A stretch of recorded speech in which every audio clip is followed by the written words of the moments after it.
We're live. One of the things that I know we're going to talk about Lecrae coming up, and one of the things I found interesting about Lecrae, Snoop Dogg, LL Cool J, they're all on LinkedIn, and shout out to Black LinkedIn because Lecrae is actually a member of our group.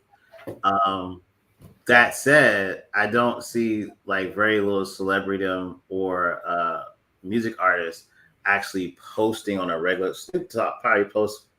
He was posting really frequent last year, but this year he slowed down. Um, and I wonder why management of these artists or these celebrities don't really encourage them to bring content to LinkedIn. Um, I think I could maybe chime in a little bit on that, right? So I've been blessed and fortunate to work in the management team for a few different artists, and so everybody, hey, if you don't know me, I'm Sharice. I've been a Grammy U mentor for a long time. I was raised backstage. My dad was a drummer in the for the Rock and Roll Hall of Fame, Isley Brothers, and some other things. So I've been around music for a long time and been around artist managers for a long time. And I think, one, if you're working with a true artist, sometimes it can take a long, sometimes one, the artists, not all, but many. And I'm a drummer and a Gemini, so I'm not like putting stuff on artists. But artists can be somewhat mercurial in their nature, right? And usually, I can't. Usually, I do believe though, if most artists, if they go public and say they're going to do something, then it'll come out. I think also, we're past the days of very heavy-handed labels. I'm blessed and fortunate to get to work with some dope label people. The Michelle Sanchez Boyce, who's the COO of Anthony Hamilton's my music box label at BMG, and many others. I'm not gonna go into everybody, but love y'all. Love my label peeps. Label peeps are often very business minded, dogmatic, like very like straightforward. However, with the world of streaming and artists making more money or a lot of their money from touring, from merchandising, you don't see the same level of like whole album like sales the way it used to be. I think that a lot of artists are really working with teams that are smaller than most people would imagine, especially compared to the back in the day Motown machine. I remember the first time I was at an in-person meeting at Motown, and they really walked us through the machine, the system of houses. Most people have seen the Hitsville house, but they didn't know that Berry Gordy had actually bought several houses that made up this kind of Motown. Yeah, right. A complex, and they even had their own phone line system because of discrimination and Jim Crow. There were issues that the reason he ended up even having houses. There were issues with him having access to buy a commercial building as a Black man, Berry Gordy. So he ended up buying these houses and having them and they had their own phone line system. I can't remember why, but there was. But my point is that it was an entire machine behind the artists that came out of Motown. If there's an artist that has that level of machinery behind them, one from a label and happening today, I don't know who it is. I mean, because I haven't heard of them. And then two, the artists who do have machines that they have the funding and that they've built on their own. A lot of times, like it's just a lot of work just to get the things to happen. A lot of things in the music industry are last minute, and usually not even necessarily from the artist side. It's just things that, like, even today, I had a meeting come over, something I'm doing with some tour managers, and one of the bigger known production folks was like, "Hey, I'm in Saudi Arabia. We're doing this European tour. My time is not my own. And so it's just like, it's a different pace. And I think a lot of Gotcha. it, Gotcha. what they're doing is live and in the studio and this. And so, But And I, the thing I would say about it is the traditional way of doing the music is, where the artist just like, oh, I just want to focus on that, and I don't have to focus on social media with it as well. Those days are over, because if you look at some of the successful artists, they're engaging with their fans online, and what happens is, the volume of what they do, it like it expands to another level when they drop something, or they're getting all these different other opportunities. You look at the difference between Beyonce and Rihanna. Rihanna was active online, right? And those deals came, and that audience is there. Beyonce has fans, don't get me wrong, but Beyonce will post here and there, and it's not her showing like her real, Beyonce. Like Rihanna was just regular, posting like a regular person, right?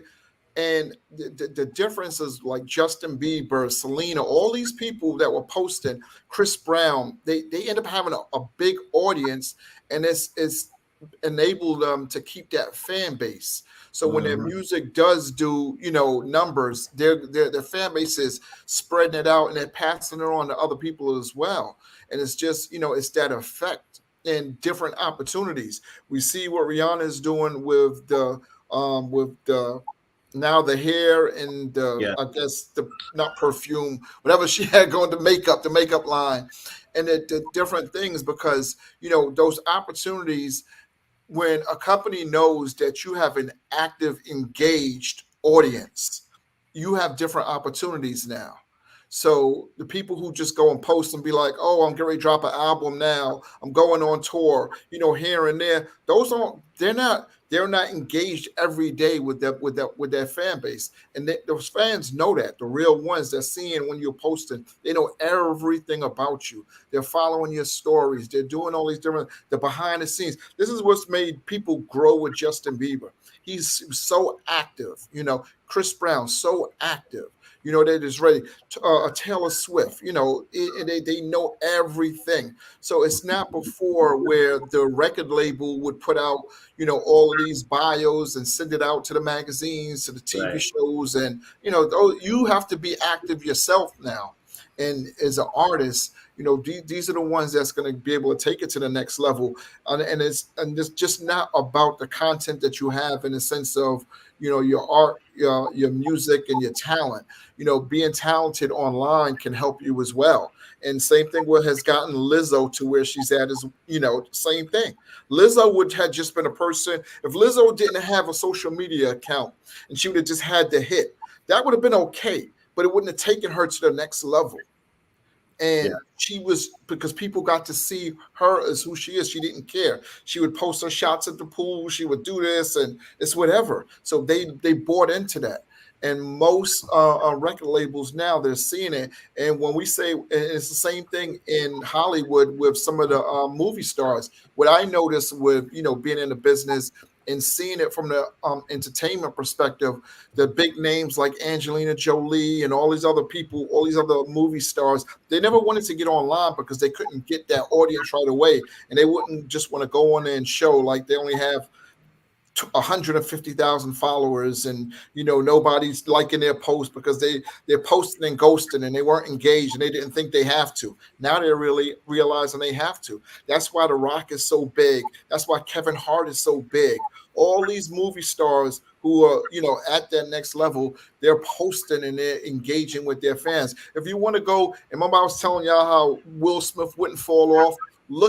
Go online right now and look at every time he comes out that hotel and these events, how he's swamped.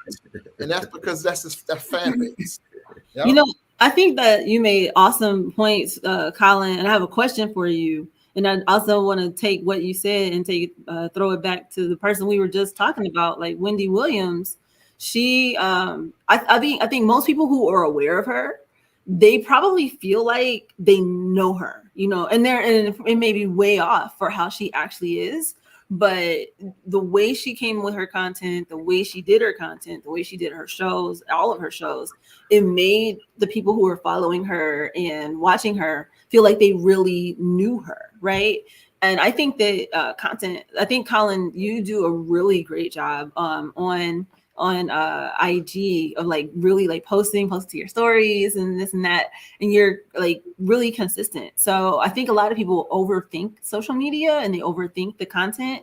You having been the Washington bureau chief for TMZ and having to be in the minute, like politics is like every day it changes. You can't plan it. You know, they you think they're gonna go right, they go diagonal. And then with you being really consistent with your own social media, and those that are watching, if you don't know, look down below, you can see where you can follow Colin and see some of his very, very consistent content. Do you have any tips, for folks when it comes to like not overthinking it and just like pushing it out? Yeah, and I would always say the number one thing what really helps you is when if trying to look for like perfect videos and perfect photos, those are the ones that normally don't do well, honestly. It's the ones that you just do sporadically and just the moment, and you start doing it like that becomes easier. And if you notice the way some of the platforms are doing, like they're going away from that ADHD type of videos where there's so much movement and stuff like that, versus you just doing it and talking, grabbing the phone and putting it in front of you and saying your thoughts. So even if it's education tips, how you do it and how you put it out there, right? Because they want you to feel comfortable and be able to post more. So when you get to doing that way, it becomes you who you are, and your audience starts understanding you. Remember, everybody gets engagement for specific things sometimes that you won't even know. It's like I always remember when doing photos back in the days of, in the paparazzi lifestyle, you never would know what photos are going to sell. You would think you have the perfect photo, A-list superstar, you get them glammed up, you get all that, and then you go and look at the magazines, it's crickets. And then you just go and shoot a one-off or somebody just random photo. And next thing you know, you got the cover, you got all this is moving. So you just never know. And this is the same way content is now. It's content, whether it's just can be a video that you put up there for 7 seconds and you didn't even, your expectation of it was just like a filler. It was just something that you wanted to make sure that you put up for that day. And that's the one that took off. So, I hate always saying be consistent, but don't have expectations where this video is going to do X amount of views or you're going to get followers from that. Just do it, and then just don't look at it in that way, and you'll start seeing the numbers start coming, and you'll start finding your sweet spots, and you'll start learning what videos start doing well. And you're going to get better over time at it as well. And you're just the main thing is, and I will always say this, is you're building out a library of content, because we're at a time now where people go on a person's profile and they binge watch it. You see a video or something that you like about a person, and you go in that profile and you're going to go, let me see what else they got. What else? And before you know it, you're in that rabbit hole and you spent 10 minutes or 15 minutes on that person's. So it's almost like you watched an episode of something on Netflix, and it really can be like that. So just start building out your library of content. And then you can always go back and change up stuff. And then you see the ones that do good, and then you repost it again, shorten it, make it longer. And then your channel will start really popping. And what about, because you're real consistent with the stories, and then you'll post a post, right? And those are two different dynamics. And I think, again, it like, to keep it with like, we were just talking about Wendy Williams and, how her whether Diddy was behind it or not, her leaving Hot 107, Hot 97, how that catapulted her. And when you see her show, you'll see like there are obviously things that were planned, which feels more like, okay, the posts. But then there were these off the moment things then that she would just, go and run with. Colin, like, what do you, for your own content, like when you are thinking, okay, story versus a post, which I'll be honest. Like for me, a post feels a little like marriage. Like it's like not, it's like, oh, am I committed to this information? Do I really want this on my page? And Right. and then like it doesn't get the, if it doesn't get the engagement, like, oh, the numbers are gonna be low, all that. So See, this is the thing, right? And this is the way. This is what. Just think of it this way: the platforms reward you for participating a lot of times. So if you post and ghost, like you post on Monday and then it doesn't do well, so all of a sudden you don't post for another 2 weeks. Then you try to come back again and post it. They're just not going to push it out there, right? But when they see like you have a pattern of like you're putting out stories, you're posting, you're doing lives, you're going to start seeing it's rewarding you with one of those three are going to start popping. You're going to start getting more on your, more views on your stories or your lives, or your reels start doing well. And I would always say what helps you is you consistently start getting better. You start seeing, like, you find out what works. You'd be like, oh, I can post a little bit about this person, or I could tell a story about this, and I can make it 8 seconds versus I sat out there and I rambled right away, and I came right out with the content immediately. The number one thing is, and this is for anything, this is like you have to have whatever your caption is. It has to match what you come out with as well. So if I say, if my title says, Diddy got Wendy Williams fired, is that right? As soon as I come out, that first 3 seconds on my video is, Wendy Williams overcame Diddy by getting fired, and then she went on to, so now I'm feeding. Wait, you're not introducing yourself first? You're not saying 10G. Hi, this is 10G. You're not saying right. that? No, right. I'm not giving that introduction. I'm going right into the meat and potatoes. So and people don't want the fluff nowadays. They're scrolling right past it. So as soon as you come in and just boom, you got 1, 2, 3. And then you got the value, and then you got the, however, you got to remember, you can tell a story in 10, 12 seconds. And it doesn't matter. And then you start seeing what works and how it does. They start chopping up. You're doing 20 seconds. Maybe it's like 45 seconds or 50. And then you'll start seeing your audience grow as well. I feel like that's what Kendrick did. With Kendrick with his song. That's what he did. As soon as you went in, as soon as he came in, you're like, boom. He didn't set it up. He just started hitting from the first syllable. Besides they're not giving They're not giving any loops and the hooks and all that stuff from the beginning. You going straight. You got to grab attention right away. What did that boy? What's the name from Death Row said? He said, "Nobody dancing in that video. No producer." Good night. It's lyric, and the lyric has to hit from the first 30. 3 seconds. That lyric has to pop. And that's how your content is now. And I think a lot of people have good content, but it doesn't get discovered because you take too long to get into it. And if your first words, Matt, are like hooks, and people think you just have to have a hook in the title. Your word, everything is just remember, it's text, it's voice, and then it's action. So any of those three things can pop.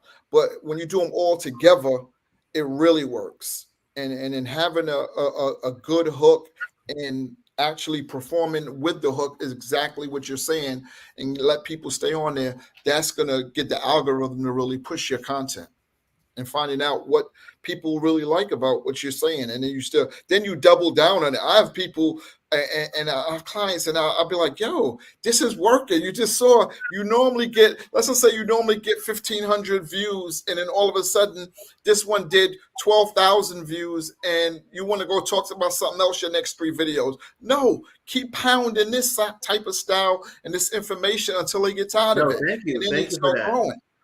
Thank you for that. I'm gonna tell one of my clients today, because she went viral somewhat on YouTube for leaving a comment. She took my advice about, I have this thing, we should be commenting, not these word facts or like that's awesome or pray for you. If somebody lost a family member, I believe rest in peace those days are over. It's rest and power. And it's also giving some type of acknowledgement to the pain that that person is going through, besides you're in my thoughts and prayers. So if you're leaving a comment, authentically, that's what she did. The person posted the comment to the top of their comment section, and now she gained 20 new subscribers, and she did a video based on her comment. To your point, I'm gonna tell her today, go back. She uses it was a video of the young daughter of a woman being arrested, screaming at the cops. She talked about adverse childhood experiences. So ACE is as a category. You'll see the children pop up that have adverse childhood experiences. And she was explaining to people, this is exactly how that presents. It's not her being disrespectful. It's not her, it's trauma and there's a title for it. But most people don't even know what ACE is. So now I'm gonna go back to her based on your advice, Tenji, and tell her, hey, do another video discussing what ACE is, because you mentioned it and you use it in your title, use it in the description, but most of us don't. We've never, we haven't been to a child psychologist or a school psychologist, and we don't know what ACE really means. And you say it in your comments, it presents itself. How? So she could do a video of what is ACE. She could do a video on how it presents itself and have examples, throughout our history. But you know what though? Even with that Ace Martin, how she got to come out with it, right? This is the thing too. She has to pique people's curiosity in a sense of that title has to be something like, why this acronym ACE has saved 8,000 people, or something. So it makes somebody, right. And then she can go and talk about it however she wants, but to make people click on it, right. She has to pique them into what ACE is. It's almost like those flash mob of kids that show up and they do damaging things. Unfortunately, I don't know if you guys saw this in the news yesterday. It started viral. A husband and wife were walking through a neighborhood in Chicago as gentrifiers, and they got accosted, and unfortunately, that led to a miscarriage. So that conversation of it's just starting to bubble up now about people being in people's neighborhood, and but the people that accosted them, they were teenagers under the age of 17, and they were like, "You don't belong in our neighborhood." So that's and some of the language they used wasn't N-word or wasn't C-word or anything like that, but it was the language they used. You could tell that's a person who's lived through trauma, and they see you show up. So to your point, this ACE has shown up in different areas. So she mentions the concept of we'll see ACE through flash mobs, or we'll see ACE through gang behavior. And it's like, because, did I tell you about will.i.am? I told you, Tan, but real quick, will.i.am got jumped into a gang. The lady his mom came and knocked on her door and said, I forget his mother's name, but will.i.am is half. You have to say who will.i.am is. Who is will.i.am? Yeah. will.i.am, lead singer of the Black, no, it's okay. But will.i.am is a lead singer for the Black Eyed Peas. And he's also a tech founder. He's also building out AI called Felicia. So I love it. So anyway, Will was telling this experience on this show called Drink Champs. That's a YouTube channel. And he was saying he got jumped into it. They came to him and they said, yo, we need you to be in a gang. So he was 14. He said, all right, well, okay. He got jumped in. Next door neighbor knocks on the mother's door and said, forget his mother's name, but hey, they're jumping Will in. They're jumping Will in. So she went over there. He got jumped in. She said, okay, now jump him out. And they jumped. So he got jumped in and jumped out. When he went home, his mother was like, yo, what the F, da-da-da-da. But that trauma, he discusses it in a humorous story. But I just sat there traumatized thinking like, yo, you got, because I know my mother would have asked. So like, he got beat up 3 times that day. that's ACE. How will.i.am presents his ACE. And it's like, so yeah, I got what you're saying too. I think a lot of people don't really know how dope will.i.am really is, and how strong he is. I was Michael Jackson and Prince don't knew though. Michael Jackson and Prince both knew how dope he was. He performed with both of them, which is that part. I don't know that many artists. I know Usher and Chris can dance and stuff, but I'm just gonna say. So that's a great example of first of all, it says a lot about his mom, like and like how she handled it, right? She And then if the didn't. neighbor wanted to go to her and tell her, like the neighbors, like some people, like I ain't gonna tell his mom. His mom will go off. You know what I mean? We will try to protect the child by not letting the parent get involved because their parent's gonna go take it to 10x. Exactly, it's gonna be like out of control completely, right? But yeah, for her to say, no, I think what we're gonna do, you're gonna jump him out. That part, Right. to have Right. even a point of view, like I can control this, I can affect this. Like Right. so there's no like victimhood. Right, and the gang said, okay, like they Yeah. ain't no part of moms. And it also shows, I think, how he was obviously, of course, affected by her. He has a very proactive stance towards things.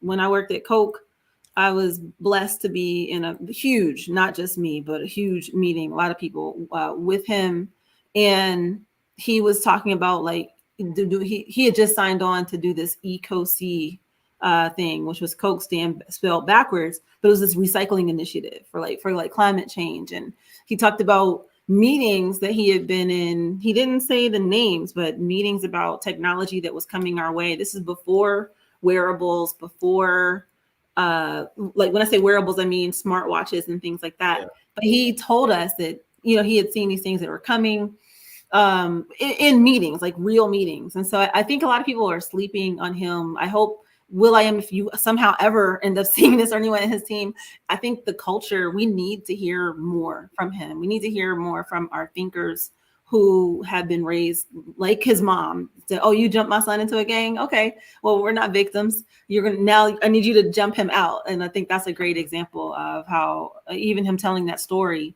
him leveraging that, what could be trauma, to tell it from an empowering standpoint and to say, okay, well, you don't have to just lay in it. We should probably jump into Lecrae here soon. So that Unless you have any Huh? Yeah. I said so 10G can make sure he gets his appointment. Yeah. So that we don't mess that up. Breaking news though. Breaking news. Steve Bannon was ordered to jail. 7-1. He has to appear. Yep. Wow. That just happened. He has to report to jail on 7-1 on July 1st. Wow. 4 months sentence. 4 months. Recently, I don't know if I told you this. Recently, he asked me to come on his podcast. No. No. You got to set that up. You can't just drop it like that. That's a bomb. That's as big as saying Stephen Miller asked you to retweet something. Steve Bannon asked me to talk. Yeah. Or MTV wants to sit down with you. Yeah, put your glasses on that way. I was Hey, you should do it before he goes to jail, so you can flip the script, turn it on him. Hey, Steve, I know what I want. You know how you do? Because let me tell y'all, this is how 10G moves. So if you want to learn something about content creation, 10G will switch the table all the time. What he does is say, he always says, like pastors say, just one more thing, or like Columbo. I just have one question, and that one question turns into 15. But sometimes that last one is where the real source is at. So I would have never got to the real source if I don't ask that last question. And the last one after that, last after that. Yeah. Until they just say no. Yeah. Exactly. And then when they say no, you just like, okay. Yeah.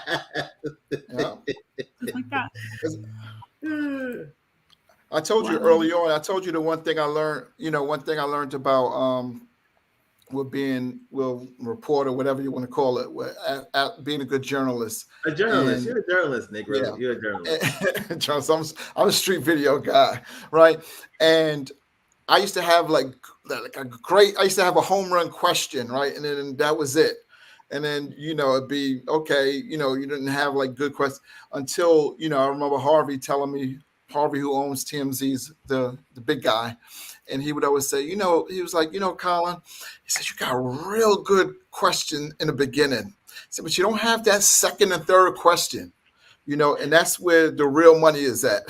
So you better start getting on top of your second and third. Yeah, gotta have that follow up. Yeah. He was walking around the table like in that movie with Sean Connery and Al Capone. He was walking around the table with a bat.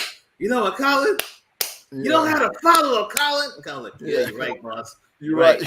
You want another raise? You want follow up? 3 more follows up. That's a good tip though. Like take it, go deeper. Definitely. That makes me think of one of the best things I learned that and one other thing about being a great listener when you interviewing someone and listening what they're saying. Because I remember, I don't know if you know what is she? Her name is Jane Goodell, and she's like a bit. I forget what you call her, but she was inspired. And I was asking her about Michael Jackson because she did, deals a lot with the chimpanzees and stuff like that. And I had my one good question, my Super Bowl question, right? And she was answering it. And in between me not listening, she actually said like Michael Jackson was abusive to the chimpanzees. So instead of me following up and going, I didn't even hear her because I just had my next question without listening to her response. Right. So I missed a great opportunity. Right. Yeah. Right. Wow. So always remember, be listening when you have that. You just don't go right into that second question after either. You have to listen to their response. Active. Or that saved you because you didn't go down in history as a guy that outed Michael Jackson for being abusive to animals. So thank God. Yeah. Thank God. That part. Let that be somebody else. Yeah, So, it was. Hold on, it was the chimpanzee one, but what was his Bubbles? It was Bubbles she was talking about. She said he abused Bubbles. You missed it, Colin. You missed it.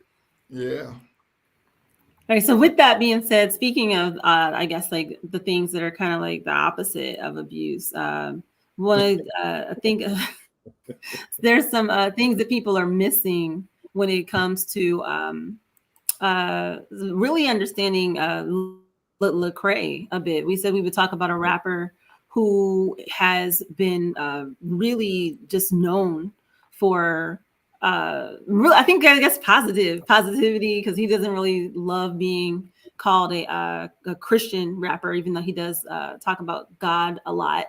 And we're doing a story about this at hiphoptruth.com. So if y'all are curious about this and some of the things that we think have worked well for Lecrae, then go check it out. But he, I think is a great example of somebody who has flipped what normally works in culture or things that people say could not work in culture and made it work for him and his brand. He's very tall. He is really tall. Lecrae is really tall. And I think not soft spoken, but he he is. Yeah, he's late. He's very gentle. Gentle giant. That's what I think about him when I think about him. Yeah, but he is very strong. Like too. I also know I saw him and somebody that I know is a really, really good friend of his. And we were all like standing talking. And that person was going away and they were about to say something that's pretty like cliche is like from the old church, and Lecrae was like, no, don't come at me with that. Like, that's not the word. And don't do that. Don't do that to me. And I was like, wow. Like I was really like, but he wasn't mean and he wasn't outrageous about it. He's just like, yo, hold that thought. Yeah. And they walked away. Pretty much. Never yeah. coming back. Yeah. So some of the things I think, just from like watching his career, like a lot of people, they don't know that this man has 4 Grammys. 4, like as a rapper, as hip hop, right? Like there was so much before where people, it was like, would rappers even get a Grammy? I remember when Lauryn Hill got a Grammy as a hip hop artist way back in the day. Like that was a huge deal. And so this man has 4 Grammys. I've been blessed to like meet and work, meet at at the Reach Records headquarters in his studio for some things with. But so anyway, it doesn't even matter. But I was blessed to do there for another artist. We were talking to his team about some things for Anthony Hamilton and the Hamiltones, and I was stunned at like just how nice the headquarters was, how nice the studio was, like how dope all the producers. I've been to a lot of studios. I used to grow up roller skating as my dad in LA and Babyface were inside of this Lugosa Record Studios a million years ago. And, you know, I've just been around a lot of studios, and this man is quietly building his business, making deals like in regular business, real estate, offline. And I just think that it's a great example of you don't have to use ratchetness. You don't have to use battles. You know, you can be, like you said earlier, Colin, I think Lecrae is a great example of being consistent. He's a great example of being diverse. He has songs that sound like many different types of rap genres, and like, you know, speaking softly and carrying a big stick. You know, he is not out here just grandiosity, but doing the work and doing it consistently and serving his audience. And there it is, the Grammys and the receipts to show for it. What do you know, like Martin, you sound like you go ahead, Colin. Yeah, I was wondering. I don't know a lot about Lecrae, but I know he's been influential. And I'm not just gonna say he's a Christian rapper, but what I never really understood is like with his success and what he's been able to achieve at that level, like why haven't so many other rappers that you do his style used his same formula? Is it hard to duplicate? Like why? Because we should be seeing a lot more of like he's giving them the blueprint. No. And I don't see nobody else running with it. No, because so in like you know, like you said, you don't want to call him a Christian rapper. We'll say in the East Coast, you know, rap, or we'll say in West Coast rap, you have what you just said. You have a blueprint that either Rockefeller, like, you know, took from somebody else. Like gangster rap. Well, West Coast did like what NWA did with gangster rap. You know, but so a couple things for me at least. I lived in Houston in 3rd Ward. I was shocked that in 3rd Ward in TSU, they would pump Lecrae. Like I would hear cars. It was the first city I went into where I was like, who's this, you know, Christian rapper that they're pumping and like bounce, you know, like the cars are bouncing with the, what's in it? And then I would go to the chicken spot that everybody goes to in Houston. They were playing Lecrae. Yeah, I went to this cafe. I went to this black-owned cafe down the street from one of the oldest black radio stations. They were playing Lecrae, bro. So I'm saying, right. But at that time, he was on tour, not on a tour, but like on a hood city type of tour. Yeah, I'm gonna show up at this spot. I'm gonna show up at that spot, and he was doing mixtapes. He hadn't put out his first. He was feeding the streets. Which is what Master P did, right? Remember Master P? Why he did it? He had the movies. He had this. He had that. He had that. But look though, they followed. But when Master P did it, didn't you see? What's the name of them? Well, Master P did it with No Limit, Cash Money. So the other people followed that formula though. So here's the difference to me, because I listened to everything Lecrae made except the last 2 albums. It was also, he was coming out at the same time that E.T. was coming out, or similar to me. Eric Thomas, the motivational speaker, and Lecrae, they kind of crossed the genres. And at that point on Twitter, to your point earlier about being on social media and being in the culture, quote unquote, but not the culture of rap, but the psychic, the culture of people. A lot of, to me, artists, they're artists, you know, they're creatives. They're not tapped into the general culture of what's happening. Lecrae and E.T. had it, to your point earlier, he had Thank God It's Monday. And he would do a video every Monday. Lecrae would pop up somewhere at a club or do something in real life that promoted that mixtape. So he wouldn't stay indoors. He would go to the hood. And actually, there's a couple of, you know, strip play, Magic City. They played Lecrae So it's like, and his thing wasn't because I want to be known in the streets. His thing was that I am the streets. These are the people I should be preaching to. I shouldn't be. My music shouldn't inspire drug dealers to put. He says it in one of the songs. If somebody is dealing drugs and they hear Lecrae and it's inspired them to put down, that's good. I've done my job. My job is not to be in the pulpit and just like sit back and wait for you to come to me. I need to go to the streets. That's everywhere. The guys drinking lean, the rest of it. And he would talk about that. And he was the only Christian rap that I ever saw at that point to really say, I'm going to go to the people who actually listen and I can inspire, and I'm not going to wait for them to come to me. And then he put out another mixtape, and everybody in the streets, to me, accepted him as one of them and not just a Christian rapper. So I think today, now, you're starting to see some Christian artists go that path. It's taken 10 years or 12, what has it been, 10 or 12 years? Because I'm going back to 2010.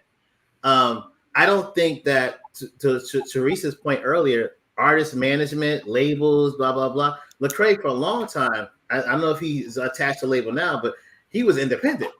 He was like, I'm not, yo. And they were saying, oh, you should have took a deal. You'll never get this. Remember the first time he got the Grammy? Was that the first or second time he made that speech? And he was like, this is for all the people that told me I had to take a deal.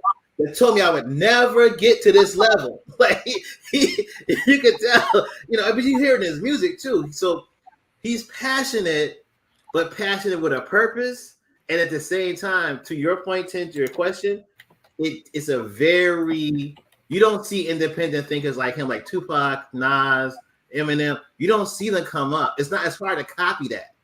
Even with the Kendrick versus Drake thing, it's hard. You can't just hire somebody off Twitter and make a good diss. Right. It has to be inside you. You have to be. Yo, I've seen white people crip walk into not like us. Like I've never seen like I don't care, Snoop, AZE, they feel it, but whatever Kendrick put, whatever sauce, whatever smoked paprika he put in that song. I'm telling you, the hook. It is hit. The hook. It's never been a real good diss hip hop song that had a hook that made people feel like they're part of that song. So anytime, and it's just like this. Anytime you're trying to do content and you make people feel like you're speaking to them with that pops. And it just, to that point, bring it back to Lecrae, to your point, a kid from New Jersey who was a grown ASS man at 37 or 40, I felt what this 16 or 17-year-old felt when he was homeless in Houston. Lecrae made me feel like he was speaking to me and my experience as a nerd, as a sci-fi, selling computers, hand in hand, so to speak. I wasn't selling weight, but I was selling computers hand in hand. I felt like, yo, it took me back to when I was knocking on doors and selling computers, and Lecrae was trying to get people to listen to music. Like, he spoke to me. So a good pastor, you think that pastor's message is for you. His message was general. And everybody in the congregation, man, how'd you know? I was thinking the same thing. And we all collectively are thinking. But that, I will say, to answer your question, the reason why you don't see a whole bunch of Lecrae's is because while they may have the template, they're not Lecrae. Yeah. And it's funny you say that. I'm just real quick, Sharif. It was saying that, like, even me, I'm getting ready to go back to like my content, just like making people feel like I'm specifically talking to them or what I've been through to see, and people can live vicariously through your experiences as well. And I think that's one of the best pieces of content. And I know every time this is the first thing I do when I get new clients to speak to them. I always ask them to write down their favorite content creators that's in their industry and who, they would like their page or, whatever their branding to emulate, like they like their styles.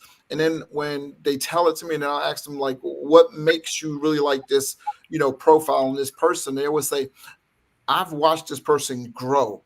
And I've seen, so it's like they've lived through that growth, that up and down. And that's when you can make content like that and make people feel a part of it. you're gonna really you're gonna really pop. That's what's up. Yeah, and I think like when it comes to Lecrae, so a few things. One, I think there's transparency, there's authenticity,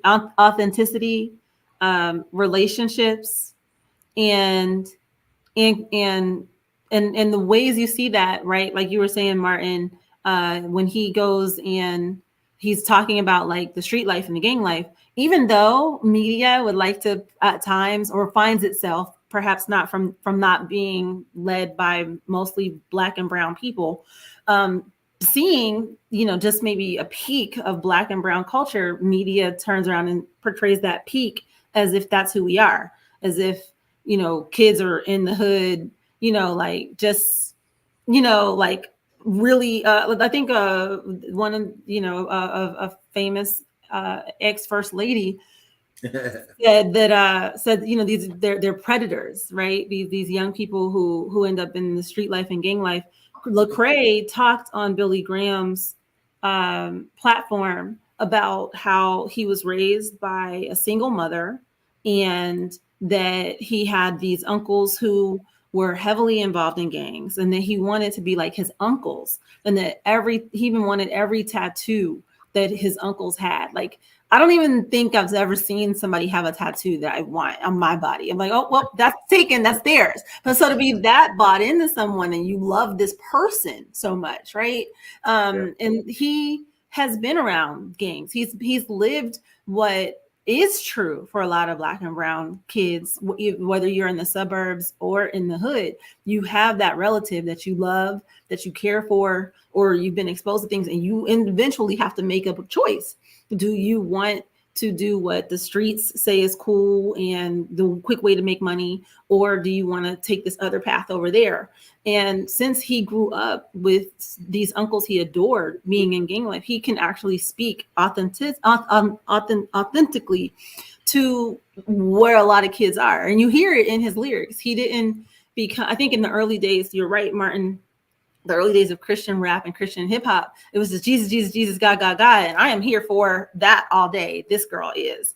But it didn't necessarily make it relevant for everyone who wasn't already there yet. And in Lecrae's music, you hear him say, I'm gonna talk about it. He says they don't talk about the strain. They don't talk about the strain. They don't talk about the struggle, how they turned to the Lord when they was in trouble. They don't talk about how everybody snitched when they're in a jam. Like, he has these real experiences from growing up in street life, and is like, I'm gonna talk about it.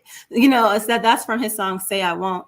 But he's like, no, I'm gonna be honest. And I think the rest of hip hop is, especially with this Diddy thing, starting to catch up with where Lecrae has been for a long time. And like, no, let's talk about what's really inside of those streets. Let's talk about what's really, you know, with that. So I think there's his transparency, his relationships. Like, yes, he grew up in Houston, and then he, you know, moved to Atlanta, where his label that his label Reach Records, which is now an imprint on Columbia Records. But you're right, he came up without a deal, and everybody said he couldn't do it, you know. And then you get to a point where you need some infrastructure and system, so he, you know, got Reach Records, and they work with Columbia. But when he came from Houston to Atlanta, he didn't just come, him and his wife, like they came with a whole crew of Christians, and that he still rocks with, that he still worships with, that he still does business offline with.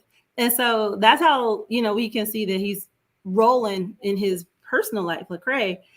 So imagine how he's rolling with his, you know, like actual business. And so I think relationships is there, and then authenticity. Like Trip Lee is a dope rapper on Reach Records. A lot of people don't know well, they might not know Trip Lee is also an actual pastor of an actual church. You know what I mean? Like, Lecrae has given messages like at actual churches.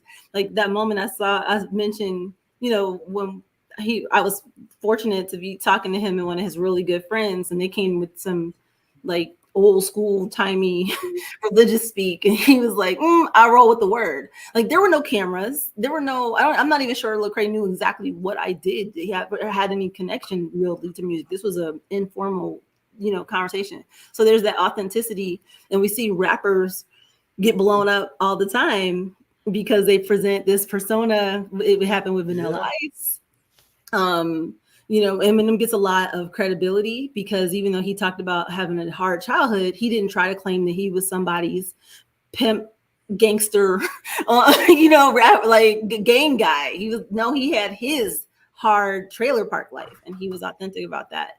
And so I think that those three things serve Lecrae's content really well. But he's also consistent. Like Colin, you were talking earlier about engaging, and that man is like, the tweets are coming out, and sometimes it's a really vulnerable thing, like some kind of failure that he thinks he's had. So that's good. Good session. Good podcast. Yeah, I love good it. episode. Good episode. Good episode. Yeah. Shout out to us.